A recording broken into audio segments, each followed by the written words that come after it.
Grabando, tienes toda la razón, gracias. No, sí estaba grabando.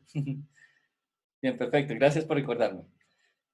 Entonces, vemos que las fotografías que son, por ejemplo, en la casa de algunas personas que nos muestran su selfie en su habitación, su plano figura, su plano entero, y descuidan su habitación y nos muestran su cama llena de pijamas, medias, comida, libros, papeles, una cantidad de cosas, bueno, que es importante saber cómo lo viven, pero dentro de un retrato como tal del personaje, es importante tener un poco más limpio a él, ¿no? Tenerlo un poco más detallado, ser un poco más exigente. En cuanto a la fotografía de retrato, si ya queremos mostrar su vida y su cotidianidad, ese es otro tipo de fotografía. No sé si han mirado unas fotografías que hay de documental de cómo viven algunos países asiáticos, en China en especial, que son hacinamientos totales, habitaciones de 1 metro por 1 metro, que es prácticamente un infierno, porque tienen el inodoro, la cocina, la estufa y la cama en un mismo cuarto.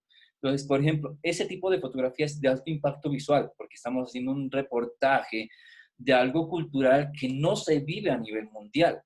Pero si tú estás viviendo aquí, en Mosquera, y nos muestras tu cuarto desorganizado, pues la verdad lo que estás mostrando es tu desorden, no estás mostrando algún documental de alto impacto.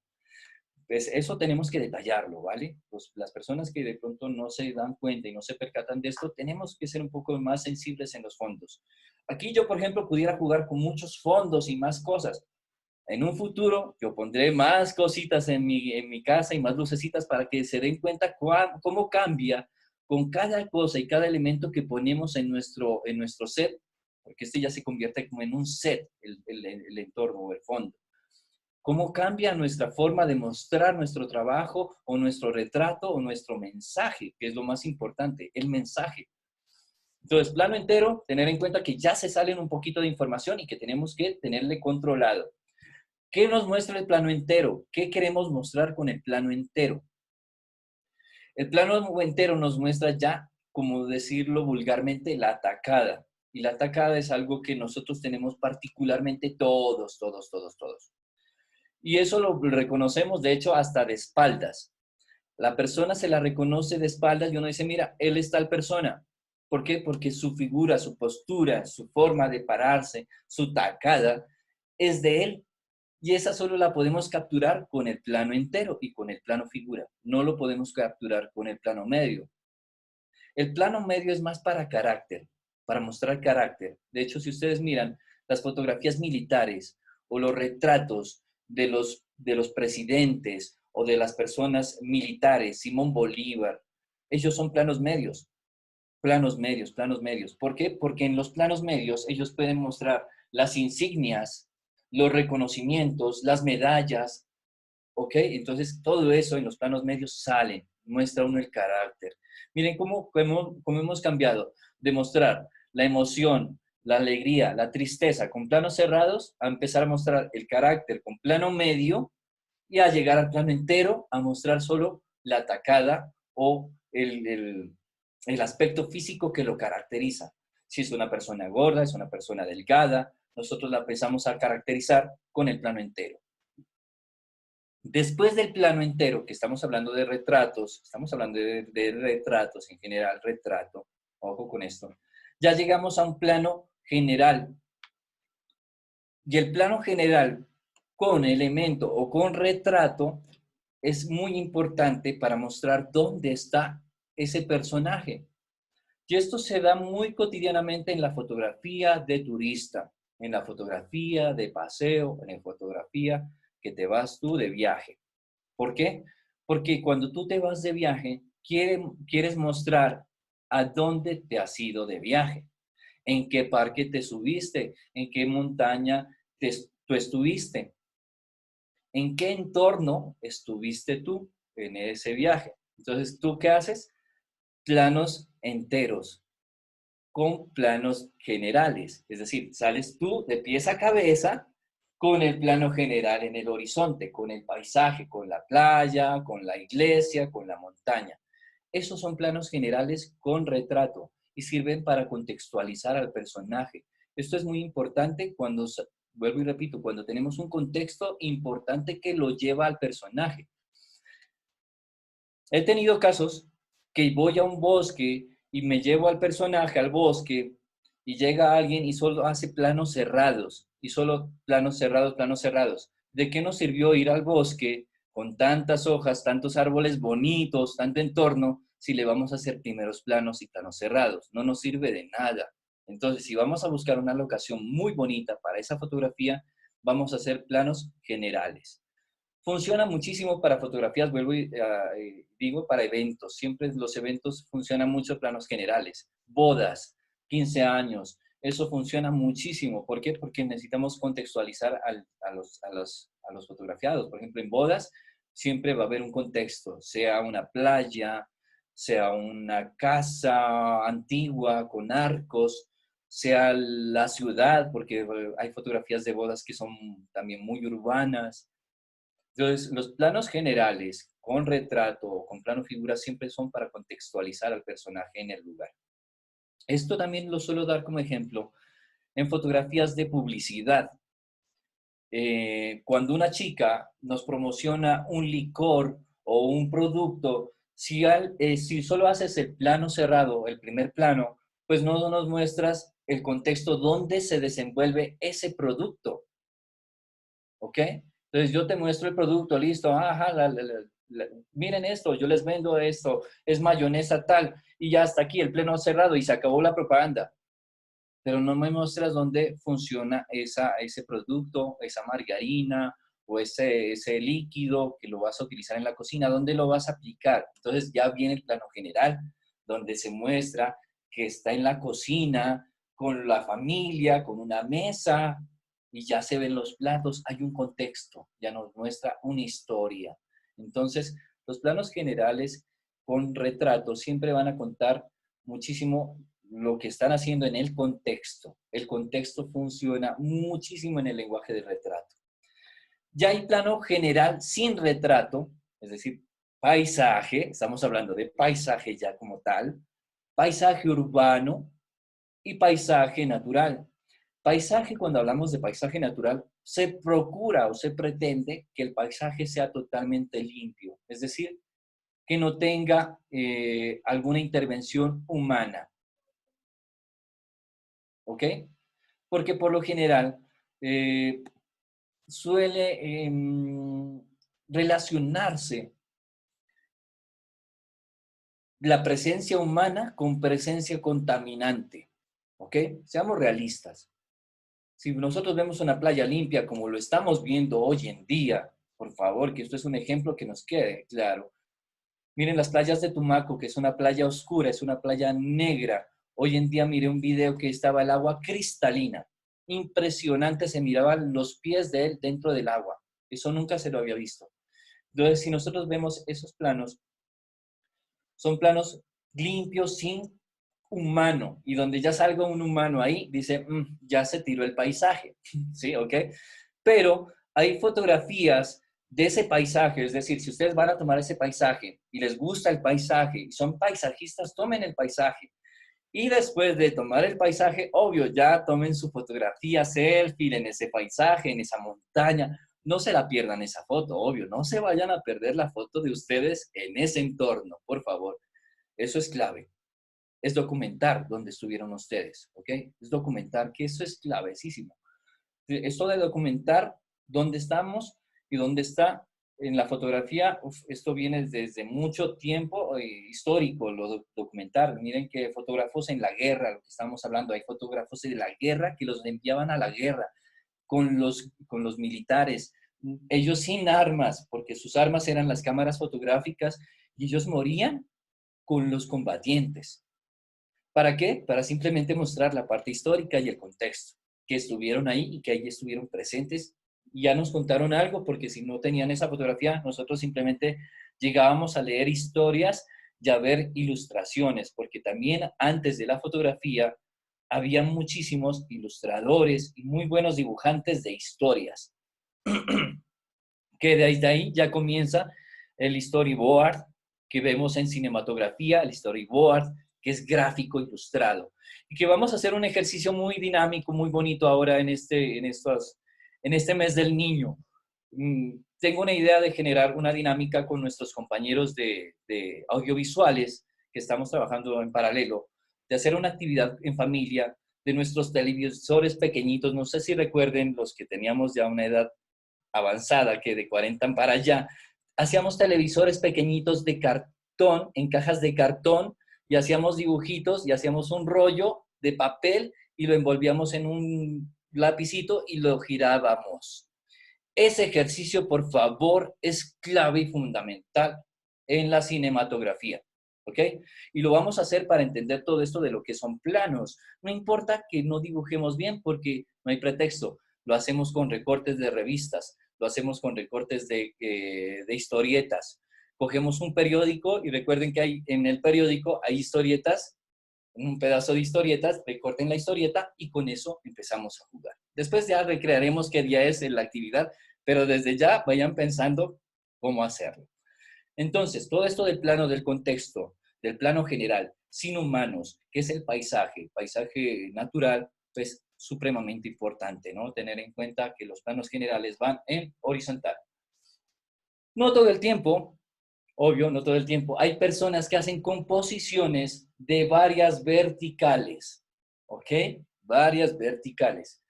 Es fantástico el trabajo de paisaje en vertical. Es espectacular, espectacular. Yo lo he visto y de hecho quiero practicarlo cuando salgamos de esa cuarentena porque salen unas fotografías de locura que no lo hace un ojo de pez ni un gran angular, no lo hacen, no tiene la misma apariencia. ¿Por qué? Porque lo estamos haciendo fusionando varias tomas en vertical, mientras que el plano general, cada vez que se hace más plano abierto, se empieza a deformar el entorno, se empieza a hacer como burbuja, entonces no es real.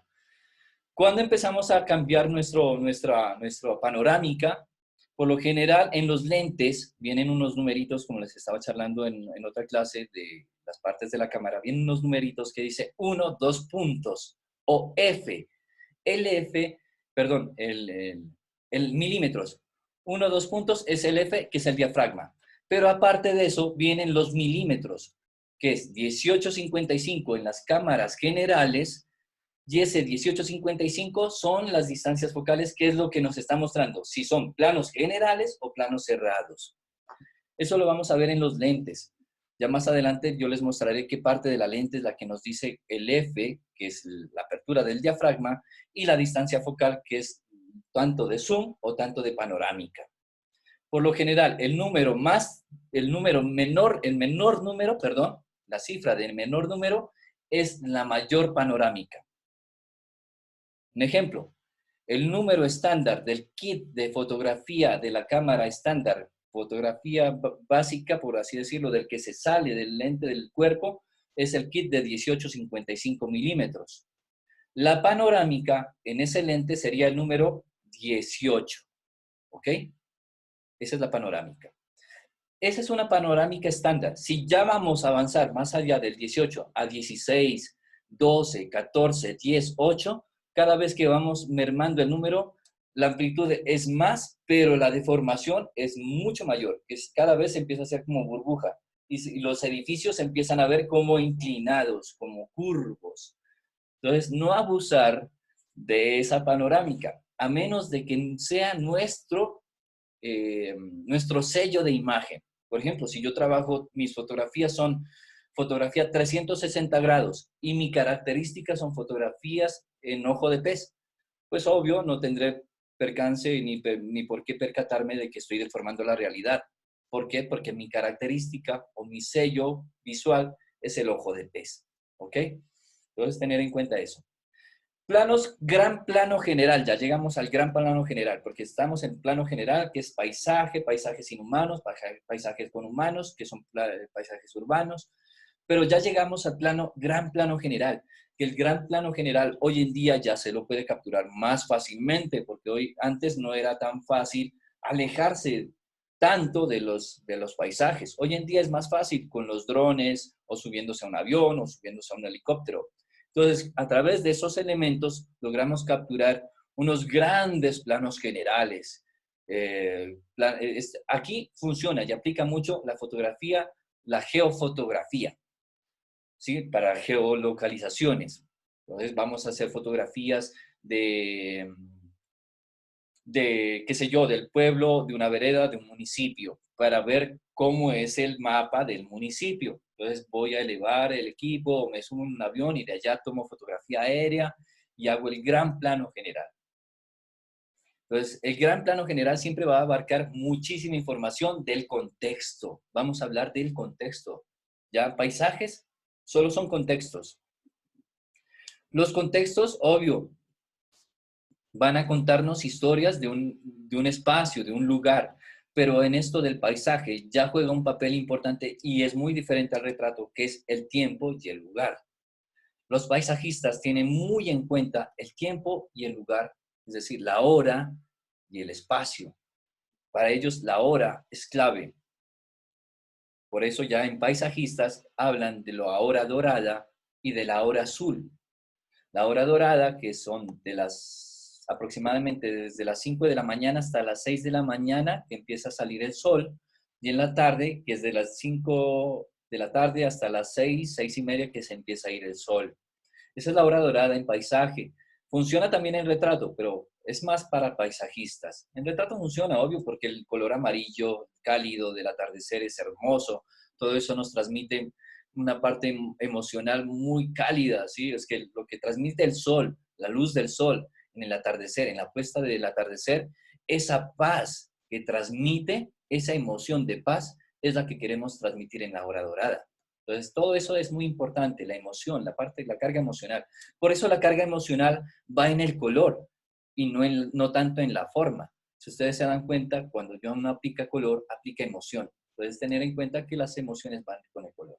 La hora azul, que también va para paisajistas, ya va de las 6 de la tarde hasta las 7 de la noche y en la mañana también como desde las 4 de la mañana hasta las 5 y media de la mañana, que es cuando se va la oscuridad total y empieza a entrar el día. O cuando se empieza a ir el día y empieza a entrar la oscuridad. Esa es la hora azul. Esas son 2 horas y 2 tonos, 2 temperaturas claves en el plano general de paisaje, para que tengamos en cuenta. Hemos cerrado hasta ahí el capítulo de planos por tamaño, ¿ok? Estamos hablando de planos por tamaño y se dan cuenta que cada plano, por cada vez que cambia el tamaño, cambia su forma de narrativa visual. Ustedes lo pueden encontrar en internet y ustedes pueden aplicarlo en la realidad, es decir, en su cotidianidad, sin saber que esto lo tenían que tener en cuenta. Es decir, que con un plano cerrado tenemos que aplicar más emoción, con un plano abierto tenemos más carácter del personaje, de su tacada, de cómo es él. Todo eso no lo teníamos en cuenta, sino que lo aplicábamos empíricamente. Hoy tenemos que ser un poco más exigentes con nosotros mismos al momento de elegir un plano y por qué lo elegimos. ¿Ok? Para eso está esta clase. No solo para conocer el plano y ya lo conocimos. Ah, listo, profe, ese es un plano americano. Sí, pero ¿en qué momento nos puede servir? ¿En qué momento lo vamos a aplicar? ¿Cuál sería el momento más asertivo para un primer plano? ¿En qué momento es más asertivo un primerísimo primer plano y no un primer plano? Miren que el primer plano es ahí y el primerísimo primer plano es ahí. Entonces, ¿cuál es la diferencia? ¿Cuál es más asertivo y por qué sería más asertivo? ¿Ok? Eso es importantísimo porque por más que parezca muy básico, muy, sí, como que, ay, no, esto es para párvulos en la fotografía, pues son cosas que por pequeños detalles, ustedes cambian, su fotografía cambia. Se los aseguro. Miren, mi fotografía ha cambiado solo por darme cuenta de estos detalles. Y yo no me daba cuenta de estos detalles ya cuando entré a trabajar en la fotografía. Esto es loquísimo lo que digo, porque uno comienza a fotografiar y empieza a aprender y cuando ya se empieza a aprender se da cuenta que esto tan básico era lo que tenía que aprender antes de fotografiar. Pero extrañamente, la fotografía es así, es de experimentación y te empieza a invitar y ya cuando comienzas a entrar en ella te das cuenta que tenías que atrás, regresar y aprender lo básico, lo más básico. Algo básico, por ejemplo, lo que decíamos creo que fue con René, que estábamos hablando sobre las líneas de horizonte que atraviesan la cabeza. Por ejemplo, en este momento, atrás de mi cabeza hay una línea de horizonte caída, inclinada, de hecho no está derecha, no es horizontal, perfectamente horizontal, está caída y ese plano se llama un plano holandés o aberrante. Eso ya lo veremos en ángulo. No sé si quieran seguir hablando para terminar el capítulo, para entrar a hablar de los planos por ángulo. Alcen la mano la mayoría, por favor, alcen la mano la mayoría si seguimos hablando porque tenemos 10 minutos. Entonces, yo creo que en la siguiente clase que seguimos hablando por ángulos y terminamos ya todo lo de planos. ¿Les parece? Perfecto, y nos llevamos lo de planos hoy, porque si no teníamos que dejar para otra clase lo de ángulos. Perfecto, entonces tenemos 10 minutos y con eso después seguimos en la clase de planos, pero por ángulos. Entonces tenemos por tamaño y los tamaños cambiaron nuestras emociones. Recuerden que mostramos emociones cada vez que cerramos y cada vez que abrimos mostramos contexto de la persona en ese entorno. Cuando vayan a un entorno, a un contexto grande, paisaje, como les decía, un bosque, hagan planos cerrados, primeros planos, retrato, planos generales y gran plano general. Háganlos todos. ¿Por qué? Porque ese es el único momento que van a tener para esa captura. No habrán otras.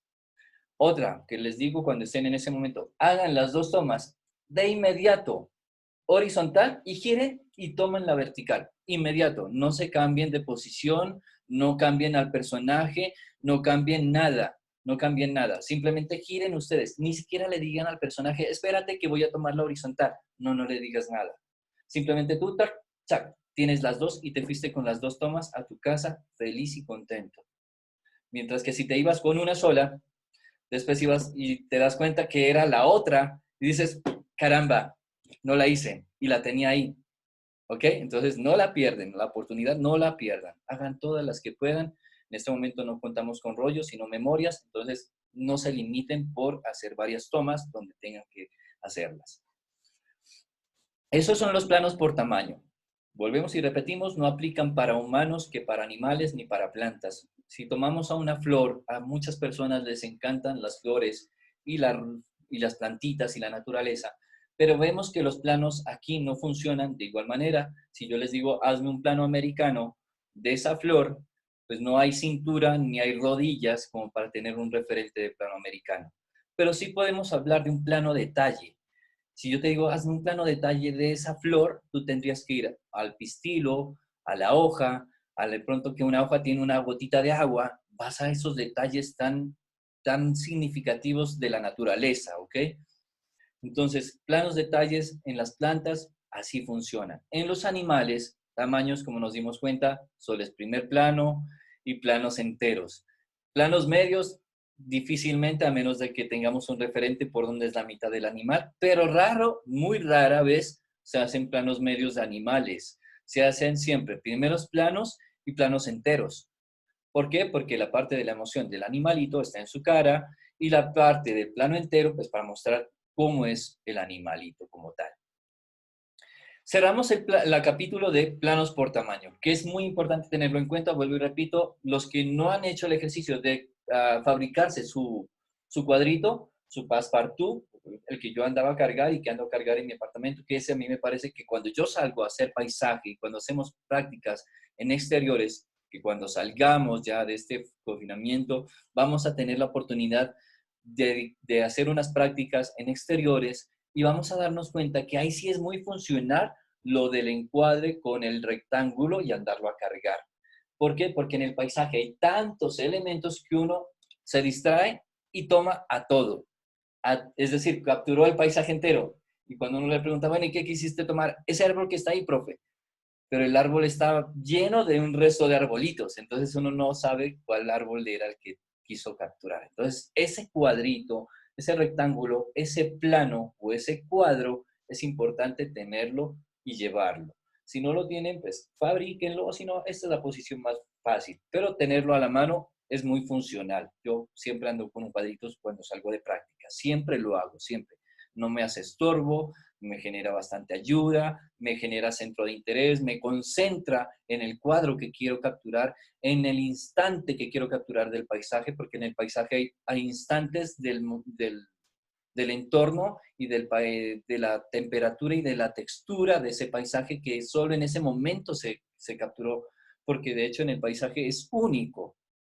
Al otro día podremos tener otra hora dorada, otro atardecer naranja, pero no es el mismo de ayer, ni el de mañana. O sea, eso es una cosa totalmente única. Sabemos ya que de pronto se pone el sol de esa manera y va a hacerse naranja, pero corremos el riesgo de pronto que no caiga así. A mí me ha pasado muchísimas veces. Y esto, les diré un consejo antes de que se termine esto. Cuando hagan tomas de hora dorada, o sí, paisajes de hora dorada, no salgan a las 5 a hacer la hora dorada, salgan a las 3, porque si salen a las 5, cuando lleguen al paisaje, ese paisaje ya se ha ido. Salgan a las 3, que cuando llegan al paisaje, llegan a las 4 o 5. A mí me ha pasado, yo estoy en el apartamento y digo, uff, son las 5 y qué hermosa hora dorada, ya es tarde. Ya cogí la cámara, cogí la bicicleta, salí a un espacio abierto, ya son las 6, la perdí. Entonces yo tengo que estar desde antes, desde las 3, preparadito con mi cámara, mi bicicleta, se hicieron las 3 y me salgo. Si dio el atardecer de hora dorada, enhorabuena. Si no, de malas. Al otro día tengo que insistirla, así hasta que la tome. Asimismo funciona la astrofotografía, la fotografía nocturna, la fotografía de las estrellas. Uno va, hace una práctica y dice, bueno, vamos a tal noche, vamos a tal parte. Y bueno, hoy la tecnología nos brinda que podemos ver por aplicaciones cómo está el cielo, cómo están las nubes, si está lloviendo, pero no todo el tiempo suele ser exacto. Y las predicciones naturales pueden variar de un minuto a otro. Entonces, una vez salimos al desierto de Sabinsky y estuvimos ahí 11 de la noche, 11:30, y solo tuvimos creo que 15 minutos de estrellas y a las 12 se nubló todo. O sea, ya nos tocó levantarnos e irnos porque se cerró totalmente, se cerró, se cerró, se cerró. Entonces, todo esto está en insistir y en persistir, lo que es fotografía de paisaje, fotografía del entorno natural, de estar en contacto con la naturaleza y la hora del día y el lugar y el espacio. Todo eso del paisaje tiene otra connotación más conectada con el espacio y el tiempo en el que vivimos. Va más allá del retrato, vemos que el retrato tiene que ver con las emociones de un personaje, mientras que el paisaje es transmitir esas emociones que nos transmiten los paisajes, los colores de ese entorno. Miren que todo lo que es paisaje nos evoca, esa es la palabra. El paisaje es evocador, esa es la palabra. Si un paisaje no es evocador, perdió el sentido de ser paisaje. Simplemente es una fotografía decorativa de un lugar de turista. Sí, una fotografía turística, pero no es una fotografía que transmite algo emocional, que nos evoca, algo interno, algo emocional interno, porque ni siquiera es algo que hemos vivido, ¿no? Es algo que tenemos dentro y que nos lo evoca el paisaje. Entonces, nos vamos con el otro tema que es planos por ángulo. Y aquí es muy clave también porque todo ángulo cambia totalmente la expresión, la emoción y la sensación de lo que queremos transmitir. Entonces, nos vamos de nuevo a la otra sesión porque esto se acabó 39:56, 39:57, 39:58, 39:59, 40, 42 minutos. Se pasó un poquito más. Si se llega a cortar, ya saben cómo es la metodología. Entramos nuevamente a este